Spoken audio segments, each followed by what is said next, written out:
السلام علیکم ورحمۃ اللہ وبرکاتہ۔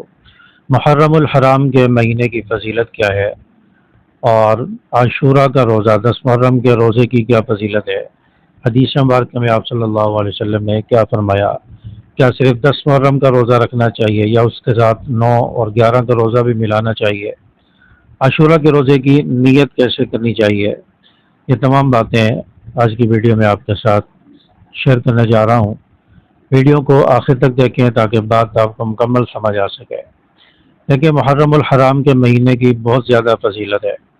یہ 4 حرمت والے مہینوں میں سے ہے، جن مہینوں کا آپ صلی اللہ علیہ وسلم نے فرمایا کہ یہ حرمت والے مہینے، عظمت والے مہینے، برکت والے مہینے ہیں۔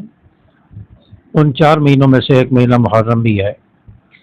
وہ 4 مہینے کون سے ہیں؟ رجب، ذوالقعدہ، ذوالحجہ اور محرم۔ تو ان 4 مہینوں میں سے ایک محرم الحرام کا مہینہ بھی ہے جو حرمت والا مہینہ ہے۔ اس مہینے میں عبادت کرنے کا ثواب زیادہ ہے۔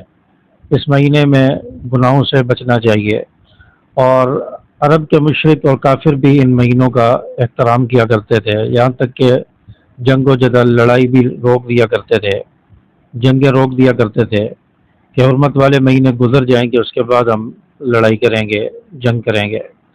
تو کافر بھی، مشرک بھی ان مہینوں کا احترام کیا کرتے تھے۔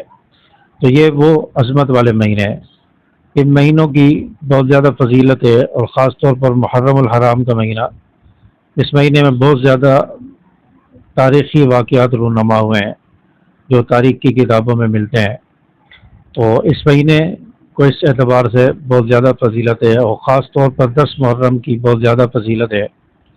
یہ عاشورہ ہے، اور آپ صلی اللہ علیہ وسلم نے ارشاد فرمایا، جس نے عاشورہ کا روزہ رکھا اس نے گویا پچھلے 1 سال کا روزہ رکھا، 1 سال کے روزوں کے برابر ہے۔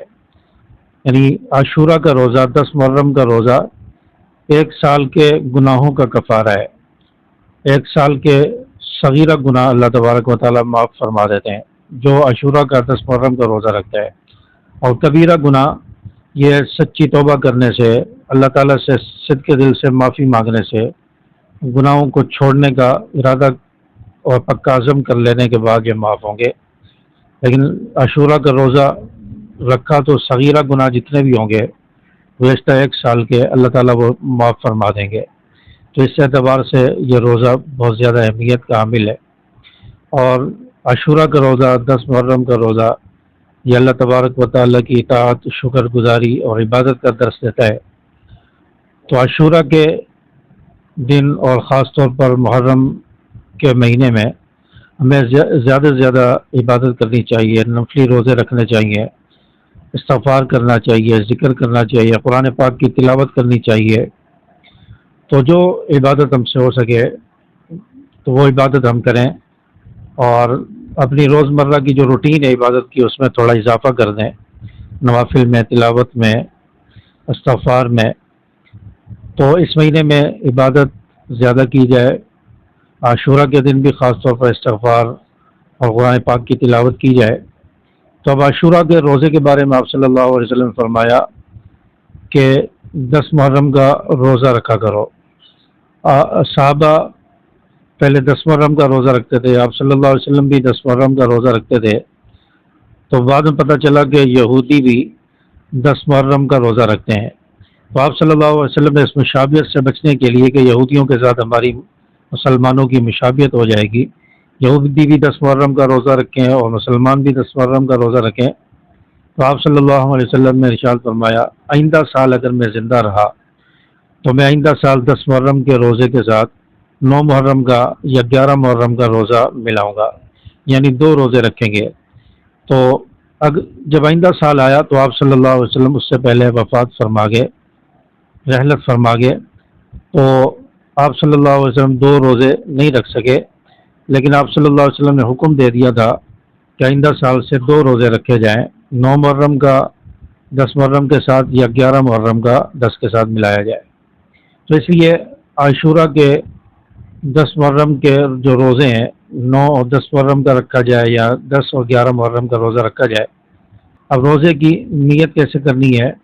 روزے کی نیت بالکل آسان ہے۔ آپ نے ارادہ کیا کہ میں صبح عاشورہ کا روزہ رکھوں گا، 10 محرم کا روزہ رکھوں گا، یا میں 9 محرم کا روزہ رکھوں گا، یہی نیت ہے، اسی کو ارادہ کہتے ہیں۔ اب زبان سے الفاظ ادا کرنا ضروری نہیں ہے، آپ نے دل میں ارادہ کر لیا کہ میں سحری اس لیے کر رہا ہوں کہ میں 9 محرم کا یا عاشورہ کا روزہ رکھ رہا ہوں اللہ کی رضا کے لیے، تو یہ روزے کی نیت ہو گئی۔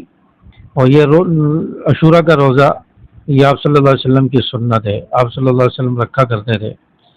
تو روزے کی نیت دل کے ارادے کو کہتے ہیں۔ زبان سے اگر الفاظ ادا کرنا چاہیں تو یہ نیت کریں کہ میں اللہ کی رضا کے لیے عاشورہ کا روزہ رکھتا ہوں، میں اللہ کی رضا کے لیے 9 محرم کا روزہ رکھتا ہوں یا 11 محرم کا روزہ رکھتا ہوں۔ تو اس طرح آپ نیت کر لیں گے، اور سحری کا وقت آپ نوٹ کریں گے کہ صبح صادق کس وقت ہو رہی ہے۔ عشاء کے بعد آپ مساجد کے اندر ڈیجیٹل جو گھڑیاں ہیں اس میں جو انتہائی وقت آ رہا ہوتا ہے، یہ صبح سحری کا وقت ہوتا ہے، صبح صادق کا وقت، تو اس وقت سے 3-4 منٹ پہلے آپ سحری بند کر لیں۔ تو جب 9-10 محرم آئے تو اس وقت آپ گھڑی میں یہ وقت نوٹ کر لیں کہ سحری کے ختم ہونے کا وقت کیا ہے۔ یہ جو انتہائی وقت ہوگا یہ سحری کے ختم ہونے کا وقت ہے، اس سے 3-4 منٹ پہلے آپ سحری بند کر لیں۔ تو اس طرح آپ روزہ رکھیں گے۔ اللہ تبارک و تعالیٰ سے دعا ہے کہ محرم الحرام کی برکات اور ہمیں روزہ رکھنے کی توفیق عطا فرمائے۔ السلام علیکم ورحمۃ اللہ۔